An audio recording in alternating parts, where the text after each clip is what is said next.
Vishwakarma publication प्रकाशित इतिहासतज्ञ doctor Ashok Rana यांच्या 3 पुस्तकांचा संच, दैवतांची सत्यकथा, असत्याची सत्यकथा आणि सणांची सत्यकथा या पुस्तकांची मूळ किंमत 1010 रुपये, परंतु सवलतीसह घरपोच मागवण्याची किंमत केवळ 807 रुपये. आत्ताच संपर्क करा. विश्वकर्मा पब्लिकेशन 916868 2201 992326 3894. नमस्कार सर. नमस्कार मित्रांनो. तर हे आहे मराठी दर्शन आणि मी आहे डॉक्टर अशोक राणा. पितरांचा राजा यम होता हे काही आपल्याला माहित नाही, पण यम कोण होता हे आपल्याला शोधायचं आहे. मृत्यूनंतर माणसाचं काय होतं याबद्दलचे प्रश्न जगातल्या सगळ्या संस्कृतीमधल्या विचार करणाऱ्या लोकांना पडला आणि आपापल्या परीने त्यांनी उत्तरं शोधली. जसं भारतीय संस्कृतीमध्ये विशेषतः हिंदू धर्म जो आहे त्याच्यामध्ये अशी समजूत आहे की मृत्यूनंतर माणसाला पुनर्जन्म मिळतो आणि पुनर्जन्माची ही संकल्पना फार प्राचीन आहे आणि बहुतेक धर्मांवर त्याचा प्रभाव पडलेला आहे. भारतातल्या आणि विशेषतः युरोपमधल्या ख्रिश्चन धर्माचा एक स्वतंत्र एक विभाग आहे की ज्याच्यामध्ये मृत्यूवर खूप चिंतन केलेलं आहे. इस्लाममध्ये सुद्धा मृत्यूवर खूप चिंतन केलेलं आहे. इस्लाम आणि ख्रिश्चनिटीचं वैशिष्ट्य असं आहे की त्यामध्ये जे काही मृत्यूनंतर माणसाला स्वर्गात पाठवायचं की नरकात पाठवायचं याबद्दलचा निर्णय अजून झालेला नाही, म्हणजे पेंडिंग केसेस आहेत. आणि त्यामुळे मग ज्या माणसाचा मृत्यू झाला, ज्या व्यक्तीचा मृत्यू झाला त्या व्यक्तीचं जे प्रेत आहे ते जपून ठेवणं आवश्यक असतं. कारण जेव्हा तो निर्णय होईल तेव्हा मात्र त्या व्यक्तीला स्वर्गात पाठवायचं की नरकात पाठवायचं हे ईश्वर ठरवेल. म्हणजे त्याला युरोपमध्ये ख्रिश्चॅनिटीमध्ये डे ऑफ जजमेंट म्हणजे निर्णयाचा दिवस आहे तो येईल आणि त्या दिवशी मग त्याला कुठे पाठवायचं हे ईश्वर ठरवेल. तसं इस्लाममध्ये सुद्धा हीच संकल्पना आहे की जेव्हा केव्हा हा दिवस येईल, कयामत का दिन म्हणून त्याला ओळखलं जातं आणि तेव्हा मग माणसाला स्वर्गात पाठवायचं की नरकात पाठवायचं हे ठरेल. स्वर्ग आणि नरक या संकल्पना या दोन्ही धर्मामध्ये आहे आणि जे प्राचीन धर्म आहे त्याच्यामध्ये सुद्धा अशा प्रकारच्या काही संकल्पना आहे. आपण जेव्हा जेव्हा ते संदर्भ येतील तेव्हा त्या संकल्पनांचा परिचय करून घेऊ. भारतात स्वर्ग ही कल्पना आहे, तशी नरकाची ही कल्पना आहे. नरक हा जो शब्द आहे तो थोडासा वाईट अर्थाने प्रचलित झालेला आहे. कॉम्रेड शरद पाटील यांनी त्याचा एक फार सकारात्मक अर्थ आपल्याला सांगितला. नर नावाचं एक गण होतं, म्हणजे गणसंस्था जी भारतात होती, जगभरच होती, पण भारतातल्या गणसंस्थेबद्दल आपल्याला बरीच माहिती आहे की गण शब्द वापरात आहे. गणिका हा शब्द आपल्याला वाईट अर्थाने का होईना पण माहीत आहे. गणपती हा चांगल्या अर्थाने माहीत आहे. किंवा गणराज्य हा शब्द आपण वापरतो. गण ही लोकशाहीवादी संस्था आहे, राज्य मात्र लोकशाहीवादी संस्था नाही. राज्य या संस्थेमध्ये किंवा ज्याला इंग्लिशमध्ये स्टेट म्हणतात त्याच्यामध्ये राजा हा सर्व काही असतो, म्हणजे तो म्हणेल तसं चालेल. राजा बोले दळ हाले, म्हणजे दळ म्हणजे सैन्य हाले. आपण राजा बोले दाढी हाले हा शब्द वापरतो. राजाला दाढी असली तरच चालेल ना, पण तो दळ पासून आलेला शब्द आहे. अशा तऱ्हेने राजेशाही ही हुकुमशाही व्यवस्था आहे, तर गणसंस्था ही लोकशाही व्यवस्था आणि तिला अल्ट्रा डेमोक्रेटिक ट्राईब म्हटलंय अभ्यासकांनी. काही लोकांनी अल्ट्रा डेमोक्रेटिक स्टेट म्हटलं. स्टेट शब्दाला विरोध यासाठी की स्टेट शब्द राज्य या अर्थाने वापरतात आणि त्याच्यामध्ये हुकुमशाही असते, पण गणसंस्थेमध्ये हुकुमशाही नसते. तर हा शब्द आपल्या भारतीय परंपरेत मोठ्या प्रमाणात वापरण्यात आलेला आहे. गणानाम ताम गणपती हवामहे वगैरे हा जो मंत्र आपल्याला माहिती आहे ऋग्वेदातला, त्यामुळे हा अतिशय प्राचीन ऋग्वेदाचा काळ जर गृहीत धरला तर आतापासून 3500 वर्षापूर्वीचा तो काळ आहे. इतका जुना तो शब्द आहे. आणि त्याच ऋग्वेदामध्ये यमाची सुद्धा माहिती आहे, पण ते 10व्या मंडलामध्ये आहे. ऋग्वेदाबद्दल अभ्यासकांचं असं मत आहे की 2ऱ्या मंडलापासून ऋग्वेदाचा प्रारंभ झाला आणि 8व्या मंडलापर्यंतचे जे काही मंडल आहेत, मंडल म्हणजे विभाग किंवा प्रकरण म्हणू आपण, ते प्राचीन आहेत. पहिलं मंडल हे अलीकडलं आहे, 9वं आणि 10वं ही मंडलं अलीकडली आहेत. म्हणजे आर्य जेव्हा इराणमध्ये होते तेव्हा त्यांनी 2 ते 8 ही मंडलं रचली आणि विशेषतः इराणचा भाग बराचसा हा अफगाणिस्तानपर्यंत होता, त्याला पर्शिया म्हणतात. ह्या अफगाणिस्तानात ऋग्वेदाची रचना झाली असं अभ्यासकांचं मत आहे. आणि मग ते पंजाबमध्ये आल्यावर म्हणजे काश्मीर मार्गे पंजाबमध्ये आल्यावर मग उर्वरित ही जी मंडळ आहेत, जी 10वं मंडळ आपण म्हणतो आणि 90वं आणि पहिलं, तर अशा तऱ्हेने ही 3 मंडळं नंतरची भारतात आल्यानंतरची आहे. तेव्हा भारतीय संकल्पना आपल्याला जे मोठ्या प्रमाणात आढळतात या 3 मंडळात आढळतात. तर 10व्या मंडळामध्ये यमाची संकल्पना आली आहे. मित्रांनो, नवे पुस्तक लोकायत प्रकाशनाने प्रकाशित केलेले डॉक्टर अशोक राणा लिखित मिथक साहित्य व संस्कृती आजच मागवा. संपर्क 8484 97 98 99. तर 10व्या मंडळामध्ये यमाची संकल्पना आली आहे. आता यमाबद्दल जी माहिती पुराण सांगतात त्यानुसार तो नरकाचा स्वामी आहे. आणि नरक हा शब्द वाईट या अर्थाने, ज्यामध्ये माणसं चुका करतात, ज्यांनी पापं केली आहेत, त्यांना दोषी ठरवून शिक्षा करण्याकरता जे ठिकाण ठरवलंय त्याला नरक म्हटलंय. पण कॉम्रेड शरद पाटील यांचं म्हणणं की नर हा एक गण होता आणि ह्या गणाचं जे अपत्य म्हणजे गणाचे जे लोक आहेत, गणाचे सदस्य आहेत, त्या सदस्यांसाठी नरक हा शब्द वापरण्यात आलेला आहे.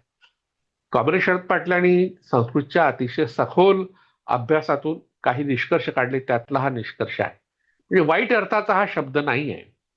आसामचा जो भाग आहे, विशेषतः गुवाहाटी किंवा कामाख्या मंदिर ज्या परिसरात आहे, तर त्या परिसरामध्ये नरक नावाचा एक भाग आहे. एक असा पहाडी एरिया आहे, म्हणजे गिरी पर्वतांचा एरिया आहे, क्षेत्र आहे. त्या क्षेत्रामध्ये नरकासूर नावाचा एक राजा, असुर हा शब्द आपण वाईट अर्थाने वापरतो, पण असुर शब्दाचा अर्थ होतो जो प्रमुख आहे एखाद्या विशिष्ट संस्थेचा, जो लोकांचं रक्षण करतो. असुर हा शब्दाचा अर्थ होतो प्राणरक्षण करणं, प्राणरक्षण करण्याची विद्या.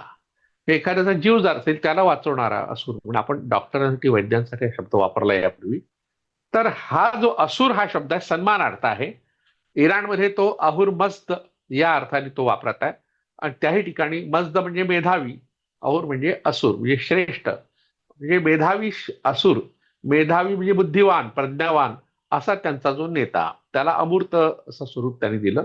झरतुष्ट्रांनी त्याला सर्वोच्च असं मानलेलं आहे आणि पारशी धर्मामध्ये अजूनही त्याचं फार महत्वाचं स्थान आहे. आणि त्याचा प्रतिनिधी म्हणून फरवहरच्या मूर्ती आपल्याला सापडतात, पंख असलेल्या वगैरे मूर्ती सापडतात, ते चित्र सापडतात. ती फरहर, त्याचं ते शिष्याचं ते रूप आहे. तर तोही एक स्वतंत्र खरं म्हणजे अभ्यासाचा विषय आहे.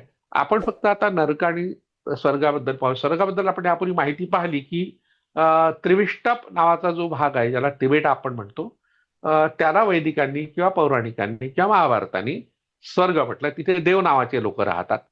आणि नरकामध्ये जे आहे ते वाईट लोक राहतात आणि त्यांचा राजा यम आहे. म्हणजे जे पापी लोक आहेत ते नरकात जातात आणि पुण्यवान लोक स्वर्गात जातात. ही सरळ सरळ विभागणी आपल्या भारतीय परंपरेने केलेली आहे. म्हणजे यम हा अशा लोकांचा प्रतिनिधी आहे जे पापी लोक आहेत. आणि देव नावाचे जे लोक होते, त्यांचा राजा इंद्र होता. तर त्याच्या स्वर्गात ज्यांना जायचं आहे त्यांनी पुण्य करायचं असतं, पुण्य संपादन. मग ते श्राद्ध शब्दाबद्दल आपण यापूर्वी माहिती पाहिली होती. तर त्याचा संबंध खरं म्हटलं म्हणजे यमाशी आहे, ते आपण पाहू पुढे. तर विशेषतः जे तीर्थाटन करतात, व्रत अनुष्ठानं करतात किंवा यज्ञ, प्रामुख्याने यज्ञ करतात, त्यांना स्वर्ग मिळतो. आणि जे यातलं काहीच करत नाही, यज्ञाचे ऊर्ध्वात जे आहे त्यांना मात्र नरक मिळतो. आणि मग पापी लोकांना मृत्यूनंतर घ्यायला यमदूत येतात, अशी एक संकल्पना आहे. आणि पुण्यवान लोकांना नेण्याकरता देवदूत येतात. देवदूत आणि यमदूत हे परस्पर विरोधी असे शब्द भारतीय परंपरेने मानले आहेत. आणि त्यातही मग आपण विभागणी अशी केली की जे शिवाचे उपासक आहेत त्यांचा मृत्यू झाला तर ते शिवदूत येतात आणि ते कैलासात घेऊन जातात. म्हणून अशा लोकांच्या मृत्यूनंतर त्यांच्या नावाच्या आधी जो शब्द वापरतात तो कैलासवासी. आणि जे विष्णूचे भक्त आहे, त्या विष्णूच्या भक्ताचा मृत्यू झाला, आता तो चांगलाच असणार. विष्णूचा भक्त म्हणजे शिवाचा भक्तही चांगलाच असणार, म्हणजे तो पापी नसणार हे गृहीत धरलेलं आहे. पण त्यांना घ्यायला, जे विष्णूच्या भक्ताला घ्यायला विष्णुदूत येतात आणि शिवाच्या भक्ताला घ्यायला कैलासाला घ्यायला शिवदूत येतात. ही आणखी एक दुसरी विभागणी आपल्या परंपरेने केली आहे. पण शिवाचे आणि विष्णूचे भक्त हे चांगलेच आहेत, त्यांना घ्यायला काही यमदूत येत नाही. यमाचे दूत येतात. दूत म्हणजे त्याचे सेवक म्हणा की निरोपे म्हणा, प्रतिनिधी. तर एक अजामेळाची कथा भागवतामध्ये आहे. तर तो अतिशय वाईट होता, पापी होता वगैरे वगैरे वर्णन केलेलं आहे. पण अगदी शेवटी त्याच्या तोंडून विष्णूचं नाव येतं आणि मग त्यामुळे विष्णुदूत त्याला घ्यायला येतात. पण त्याच वेळी त्याच्या आधीच्या ज्या पापाची जी सजा आहे, शिक्षा आहे, ती त्याला भोगावी लागावी यासाठी यमदूत येतात, दोघात भांडणं होतात, अशी एक कन्सेप्ट आहे. छान आहे. म्हणजे आपल्याकडे आपल्या माणसांनी, आपल्या पूर्वजांनी अशा एक कल्पना तयार केल्या, ज्या कल्पना रंजन तर करतातच, पण एका विशिष्ट विचारधारेचं प्रतिनिधित्व सुद्धा करतात. मग यमदूत हा वाईटच, यम सुद्धा वाईटच, अशा प्रकारची एक संकल्पना संकल्पना आपल्या भारतीय परंपरेत रूढ झाली. ऋग्वेदाच्या 10व्या मंडळात त्याच्याबद्दलची माहिती आलेली आहे. ती जी माहिती आहे आपण एका लेखाच्या आधारे पाहू. 3 वर्षांपूर्वी 2022 मध्ये मी साप्ताहिक चित्रलेखा या अतिशय प्रसिद्ध अशा एका साप्ताहिकामध्ये असत्याची सत्यकथा जी लेखमाला लिहिली होती 2005 मध्ये, ती पुन्हा पुन्हा छापली गेली, त्याचा पुनर्प्रसिद्धी झाली आणि त्याचा फायदा घेऊन मग मी एक लेख लिहिला होता. पितरांचा राजा यम, कारण हा पितर लोक आहे, पितृपक्ष आहे, सर्वपितृ अमावस्या आता जवळच आली आहे. तर अशा वेळेस आपण पितर लोकाबद्दलही माहिती पाहू आणि त्या पितृलोकाचा राजा यम कसा होता. तर हा जो लेख आहे तो एका पुस्तकात प्रकाशित झालाय. हे पुस्तक आहे मिथक साहित्य आणि संस्कृती. डॉक्टर संजीव कोंडेकर आणि डॉक्टर प्रशांत राऊत या आमच्या मित्रांनी हे संपादित केलं आणि राकेश साळुंके यांनी, लोकायत प्रकाशनचे जे मालक आहेत, त्यांनी याला प्रकाशित केलं गेल्या वर्षीच्या डिसेंबरमध्ये. डॉक्टर आहा साळुंखे सरांनी याला ब्लर्ब लिहिलाय, आपण त्याला पाठराखण म्हणतो.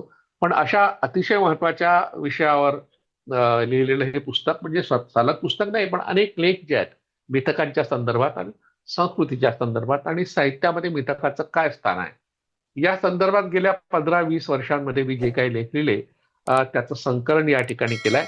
आणि त्यात पृष्ठ क्रमांक 176 वर पितरांचा राजा यम असा एक लेख आहे. तर आपण गेल्या भागात पाहिलं की पितर नावाची एक जमात होती, एक लोकसमूह होता. आपण आज जे समजतो की जे मृत पूर्वज आहे, जे मरण पावलेले आहेत, त्यांना आपण पितर म्हणतो आणि ते ह्या पितृपक्षामध्ये आपल्याकडे आपल्या लोकांमध्ये येतात. म्हणून आपण त्यांना सन्मानाने वागवलं पाहिजे, त्यांचा सन्मान केला पाहिजे, त्यांच्याबद्दल कृतज्ञता व्यक्त केली पाहिजे. म्हणून पितृमोक्ष अमावस्या ही एक फार महत्वाची तिथी आहे. आणि अमावस्या ही वैदिकांनी जरी वाईट ठरवली असली तरी जे वैदिक नाही, ज्याला अवैदिक म्हणता येईल, अनार्य म्हणता येईल, मूलनिवासी म्हणता येईल, काय काय म्हणता येईल, किंवा द्रविड म्हणता येईल. दक्षिण भारतात प्रामुख्याने द्रविडांची संस्कृती अजूनही आहे, त्यांची भाषा आहे आणि तिचा प्रभाव महाराष्ट्रावर सुद्धा आहे. महाराष्ट्र हा दक्षिण भारताचाच भाग आहे. जरी तो उत्तर भारत आणि दक्षिण भारताला जोडणारा एक दुवा असला तरी त्यावर प्रभाव सगळ्यात जास्त हा दक्षिण भारताचा आहे. पण आपल्याकडे भाऊबीज साजरी होते, तिला यम द्वितीया असं म्हणतात. अशी भाऊबीज महाराष्ट्रात जी साजरी होते तशी काही उत्तर भारतात होत नाही. उत्तर भारतात रक्षाबंधनाचा एक सण आहे, ज्याला श्रावणी पौर्णिमा आपण म्हणतो, किंवा राखी पौर्णिमा हाही शब्द वापरत आहे. तसा महाराष्ट्रात त्या सणाचं काही फारसं महत्व नाही, पण भाऊबीजच आहे. कारण भाऊबीज ही यम आणि यमी ह्या बहीण भावातल्या पवित्र नात्यांचा एक सण मानला जातो आणि प्रत्येक बहीण स्वतःला यमी मानते इथली आणि प्रत्येक भाऊ स्वतःला यम मानतो. पण हे कोणाला माहीत नाही. मानतो म्हणजे आपण म्हणतो, पण तसं काही माहीत नाही. काही का असे ना, भाऊ बहिणीचं जे नातं आहे ते अतिशय महत्वाचं असतं. एकाच पोटातून ते जन्मले असतात, त्यांची आई एकच असते, त्यामुळे ते सहोदर असतात आणि हे नातं रक्ताचं नातं आहे. ते घट्ट राहण्याकरता, की जबाबदारीचं भान येण्याकरता भाऊबीज हा सण तयार झाला. भाऊबीजेला स्वतंत्रपणे आपण भाग किंवा तरी पाहू. तर यक्ष, गंधर्व, किन्नर, अप्सरा, असुर, राक्षस, दैत्य, दानव, भूत, पिशाच हे शब्द जेव्हा पुराणिक आपल्याला सांगतो किंवा पुराणामध्ये जे सापडतात ते अदृश्य अशा एखाद्या शक्तीबद्दल, ज्याला पापयोनी म्हटलंय पुराणिकांनी, काही ठिकाणी त्यांना अनुकूल जे आहे त्यांना देवयोनी म्हटलंय.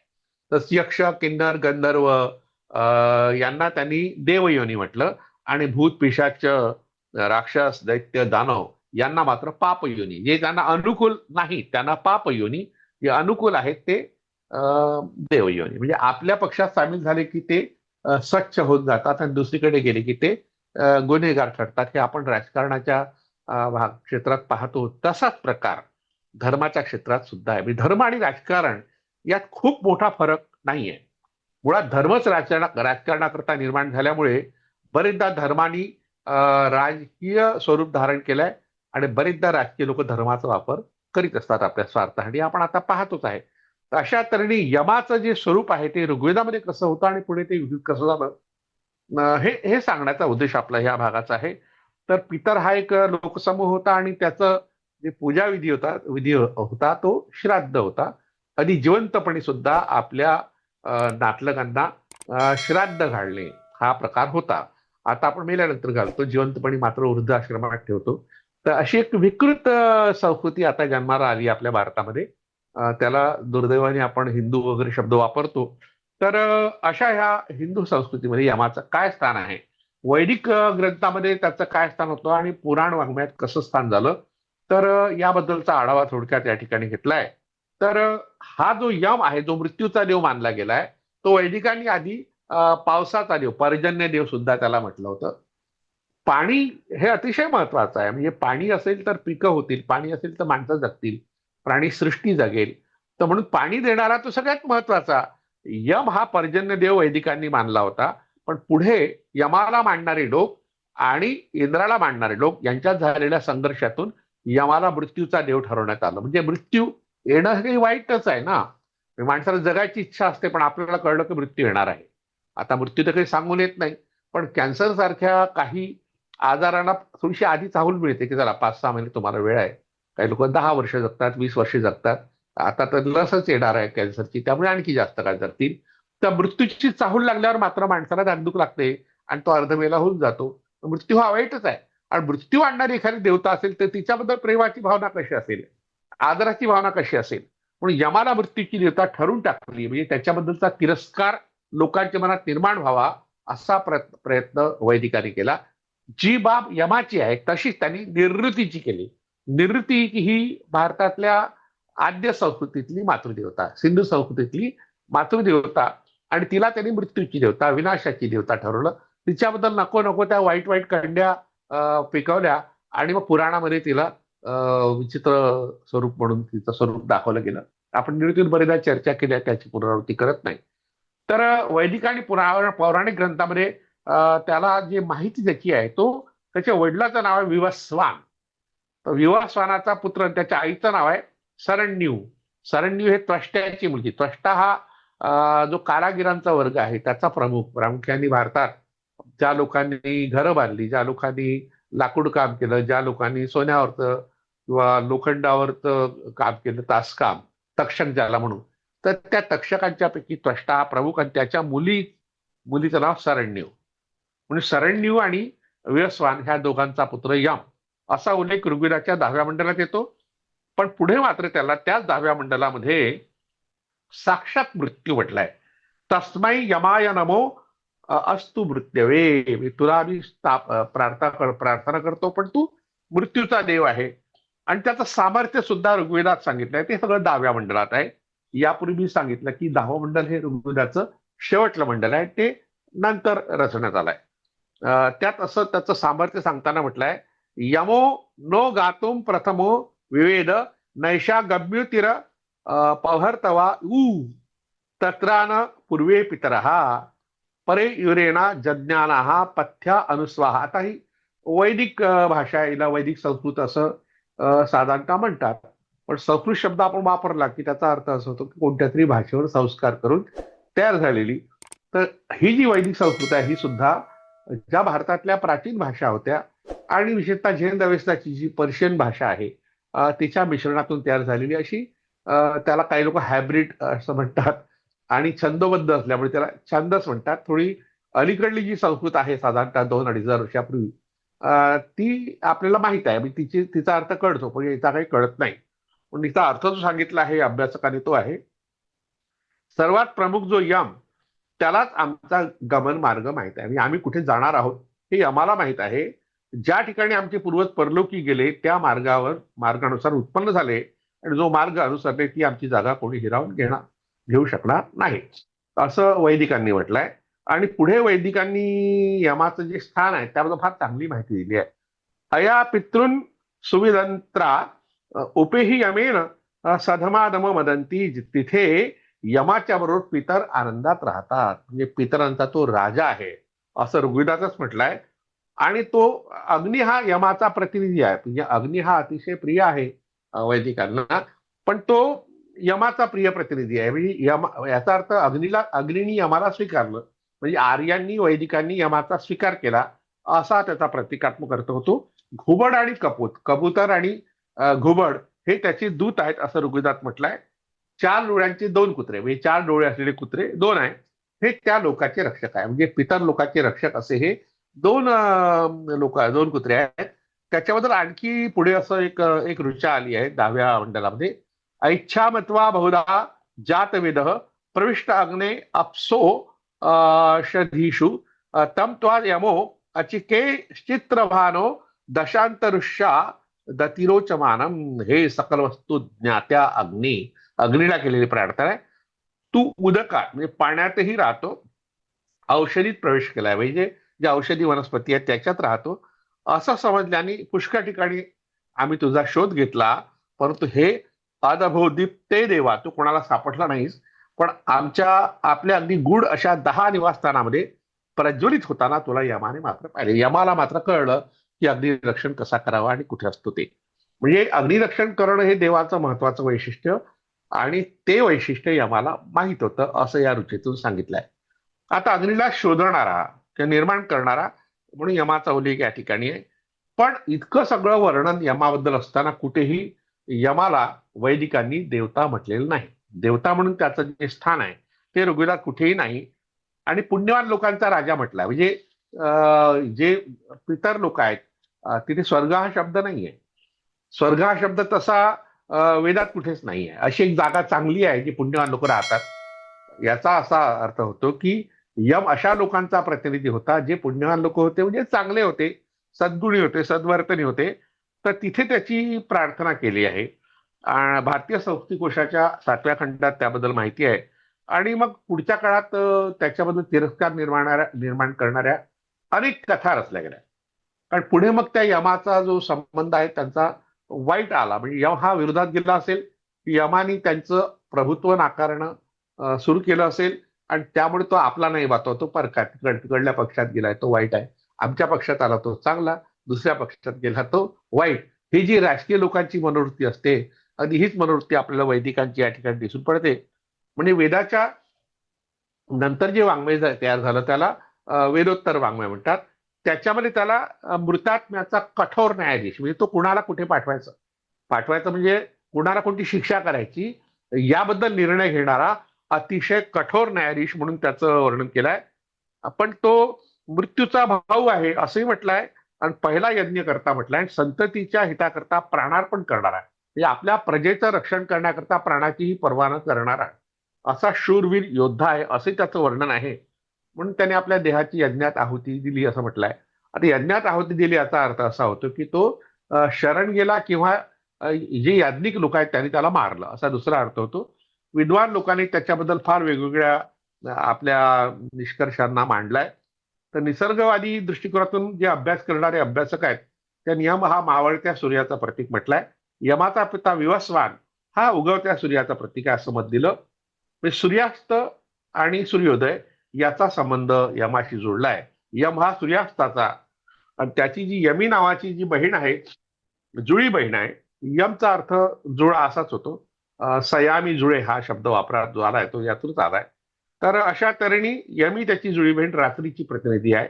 प्रतिकात्मक असा अर्थ आहे असं अभ्यासकांचं म्हणणं आहे. सूर्य हा एक पक्षी आहे, आणि हे पक्षी हे सूर्याचे दूत आहेत. यमाचे दूत घुबड आणि कपोत हे पक्षीच आहेत असंही त्यांचं मत आहे. अमावस्येला चंद्र नष्ट होतो, चंद्र दिसत नाही, त्याहून विवस्वान म्हणजे सूर्य आणि यम म्हणजे चंद्र असं त्यांचं मत आहे. अभ्यासकांनी आपापली मतं मांडलेली आहेत. काही विद्वानांनी यम हा मर्त्य मनुष्य होता असे सांगून यम व यमी हे मानव जातीचे आद्य जनक होतो, म्हणजे जसं होत असं म्हटलंय. जसं मनूला आद्य म्हटलं, ऍडम आणि इवला, आदम आणि हव्वा यांना आद्य स्त्री पुरुष म्हटलं, तसं यम आणि यमी ही जी जुळी भावंड आहे ही आद्य मानव आहेत असंही म्हटलंय.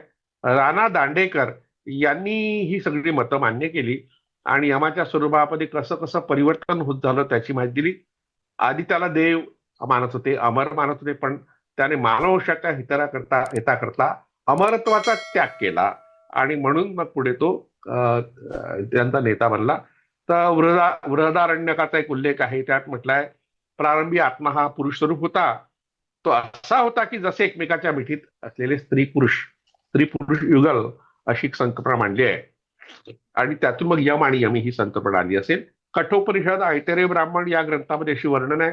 ऋग्वेदाच्या 10व्या सूक्तातील यम यमी संवादातून यमाच्या उत्क्रांतीमधील दुसरी अवस्था सूचित होते. बहीण भावातल्या संबंधाबद्दलची ही कथा आहे आणि या कथेचे अर्थ प्रत्येकाने आपापल्या परीने लावलाय.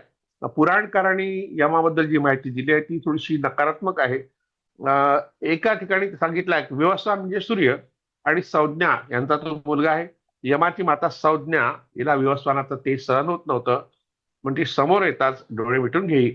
या गोष्टीचा राग घेऊन विवस्वानाने तिला शाप दिला की तुझ्यापोटी प्रजासंहारक पुत्र जन्माला येईल. जेव्हा यमाचं स्वरूप प्रजासंहारक कसं झालं तेव्हा ही कथा तयार झाली.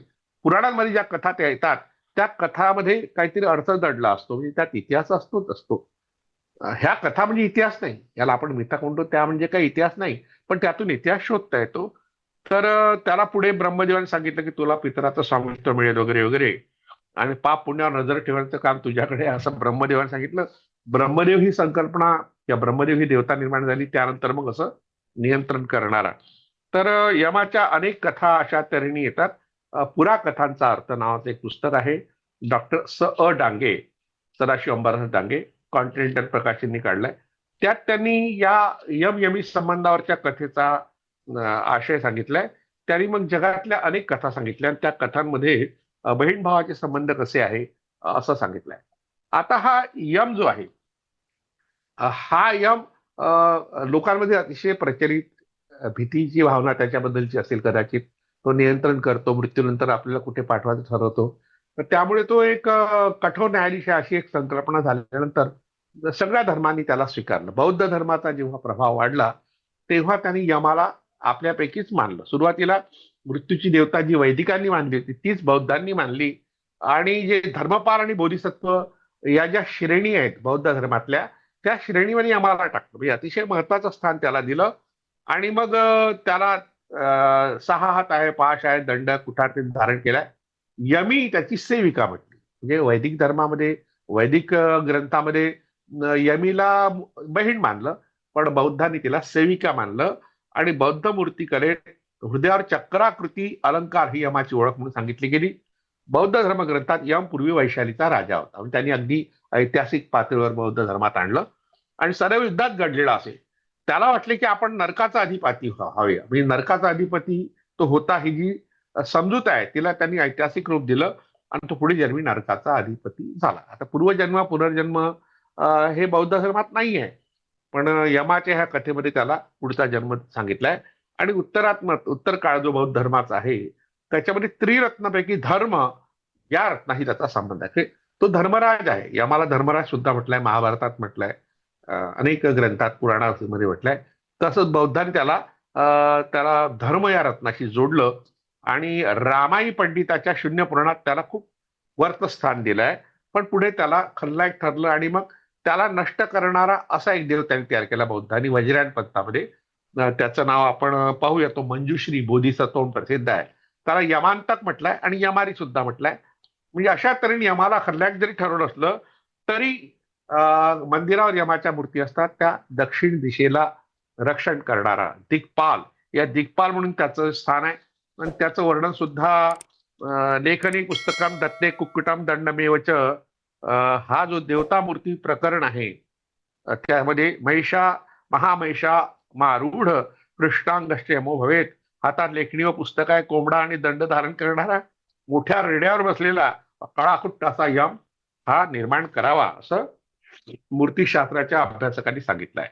तर अशा तऱ्हेने तो पूजनीय होता. ज्या अर्थी मूर्ती तयार झाल्या त्या अर्थी तो पूजनीय असला पाहिजे. आणि काही ठिकाणी त्याच्या मूर्ती सापडल्या आहे. पहाडपूर इथे मंदिराच्या चबुतऱ्यावर दक्षिणेकडल्या भिंतीत त्या सापडल्या आहेत. चिदंबर येथे यम द्विभुज असून तो आपल्या वाहनासमोर उभा आहे. गुजरातमधील वडनगर प्रसिद्ध गाव आहे, त्यामध्ये हाटकेश्वर मंदिर आहे, त्यात यम दिक्पाल म्हणून उभा आहे. हा त्रिभंग अवस्थित आहे. तो चतुर्भुज असून त्याच्या वरच्या हातात गदा आणि खालच्या हातात लेखणी आहे. लेखणी म्हणजे त्याचा शिक्षणाचा संबंध आहे. याचा अर्थ विद्येची देवता ती होती.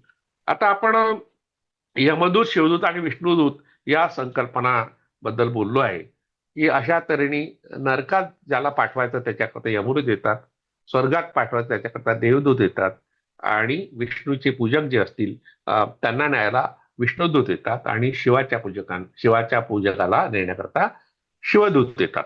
अशा ह्या संकल्पना आहेत. यम ही जरी मृत्यूची देवता मानली गेली असली तरी काही गोष्टी यमाबद्दल भारतीय संस्कृतीमध्ये चांगल्या अर्थाच्या आहेत, पण काही वाईट अर्थाच्या सुद्धा आहेत. यमघंट योग नावाचा एक ज्योतिषशास्त्र त्यांनी तयार केलेला योग आहे आणि त्याच्यामध्ये काय काय करतो अशुभ योग मानला गेलाय. यमचतुर्थी नावाचा एक व्रत आहे, काम्य व्रत म्हटलंय. त्या तेव्हा यम तर्पण करावं, यमदीपदान करावं. दीपदान केलं तर अनेक आपल्या चुका आहेत त्या माफ केल्या जातात, म्हणजे दोष नाहीसे होतात, पापनाशक. यमद्वितीया जी आहे त्याच्याबद्दल आपण बोललो की भाऊबीज जी आहे ती यमद्वितीया आहे. यमद्वीप एक असं द्वीप म्हणजे एक बेट, भारताचं नाव जम्बूद्वीप होतं, त्याचाच एक भाग पूर्वी यमद्वीप म्हणून ओळखला जात होता अशी माहिती वामन पुराणात आहे.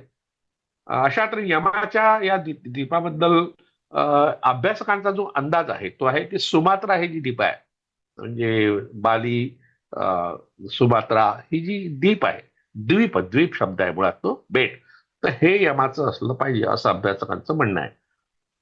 यमधर्माबद्दल काही मंत्र आणि काही व्रत सुद्धा सांगितले आहेत. सगळ्यात महत्वाची गोष्ट अशी आहे की यमस्मृती, जसं मनुस्मृती आहे, याज्ञवल्क्य स्मृती आहे, तशी यमस्मृती नावाची स्मृती आहे, म्हणजे कायद्याचा ग्रंथ आहे. आता यम हा जर न्यायाधीश आहे तर कायद्याचा ग्रंथ तो तयार करणार. याचा अर्थ असा होतो की आपला हा पूर्वज आहे ज्याला कायद्याचं ज्ञान होतं, निवड ज्ञानच नाही, कायदा अंमलात कसा आणावा याचा अधिकार सुद्धा त्याला होता. आता सगळ्यात शेवटी गोष्ट अशी येते की यम आहे कुठे, तर तो दक्षिणेत. दक्षिण दिशा ही यमाची दिशा मानली गेली आहे आणि दिक्पाल म्हणून जेव्हा दिशांचे पालक जे अष्टदिक्पाल जे मानले गेले आहेत त्यात यमाचा अंतर्भाव करण्यातून एक गोष्ट सूचित होते की दक्षिण दिशा जी आहे, जी अशुभ ठरवली आहे पुराणांनी, पौराणिकांनी किंवा वैदिकांनी सुद्धा, ती यमाची दिशा आहे, तीच पितरांची दिशा आहे. आपण यापूर्वीच्या भागात पाहिलं पितरांची दिशा दक्षिण, आणि तिच्याबद्दल ज्योतिषशास्त्रामध्ये अतिशय वाईट नकारात्मक अशा संकल्पना आहे. पण फेंगसुई नावाचा जो प्रकार आहे चिनी जपानी ज्योतिषशास्त्रामध्ये, त्यामध्ये दक्षिण दिशेला शुभ म्हटलंय.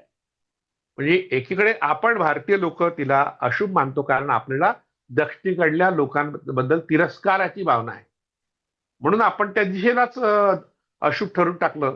पण चिनी जपानी ज्योतिषशास्त्रामध्ये मात्र तिला शुभ मानलं गेलेलं आहे. दक्षिण दिशा वाईट आहे पण दक्षिणा मात्र वाईट नाही. म्हणजे दक्षिणकडल्या लोकांनी दिलेले जे दान आहे त्याला दक्षिणा म्हणतात. आणि ह्या दक्षिणेबद्दल जी कथा पुराणात आली आहे ती यज्ञाची बहीण आहे. यज्ञाची बहीण म्हणजे यज्ञ करा म्हणजे दक्षिणा मिळेल, अशा प्रकारे वैदिकांनी संदेश दिला. दक्षिणेला चांगलं म्हटलं पण दक्षिण दिशेला वाईट म्हटलं. तर या मागच्या सांस्कृतिक संकल्पना ह्या परस्पर विरोधी आहे. विशेषतः विरोधकांसाठी वाईट अशा संकल्पना निर्माण करायच्या आणि त्यांचा इतिहासही चुकीचा लिहायचा, धर्मकार्यात त्यांना निषिद्ध ठरवायचं, असा एक सांस्कृतिक कट यमाच्या सगळ्या कथांमधून आपल्याला दिसतो, असं यातून स्पष्ट होतं. एवढी माहिती पुरेशी आहे असं मला वाटतं यमाबद्दलची. मग यमाबद्दल आपल्या मनात ज्या भीतीची भावना आहे ती सुद्धा यातून नाहीशी हो अशी अपेक्षा आहेच. तिरस्काराची भावनाही नाहीशी हो. आपला तो पूर्वज आहे. जर पितरांचा राजा तो असेल तर आपला पूर्वजच आहे. आणि पितरांची दिशा दक्षिण आहे, तशी यमाची दिशा दक्षिण आहे. एवढं दिशा नाही तर तो त्या दिशेचा स्वामी म्हटलाय, तो दिग्पाल म्हटलेला आहे. असा यम सगळ्यांचं भलं करू अशी सदिच्छा व्यक्त करतो. आणि आता जवळ येणारी सर्वपितृ अमावस्या आहे, त्या सर्वपितृ अमावस्येच्या सदिच्छा सगळ्यांना देतो आणि या ठिकाणी थांबतो. धन्यवाद.